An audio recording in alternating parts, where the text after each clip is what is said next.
Эта новость реально может расстроить любителей Египта. О чем же она? В египетских группах уже несколько дней ходят разговоры о том, что в правительстве Египта рассматривается новый закон. А именно, закон о повышении египетской визы, которая сегодня еще стоит $25. Это та виза, которую мы покупаем в аэропорту Хургады, Каира или Шарм-эль-Шейха в случае, если планируем остаться на подольше или съездить на экскурсию на материк.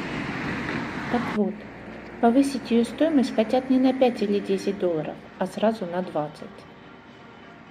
А как вы думаете, с чем это может быть связано? С открытием нового египетского музея в Каире, входной билет в который для туриста тоже стоит немаленькую сумму? Пишите в комментариях, повлияет ли это на ваш выбор курорта между Хургадой и, например, Шарм-эль-Шейхом, где можно абсолютно бесплатно находиться на отдыхе 2 недели по Синайскому штампику.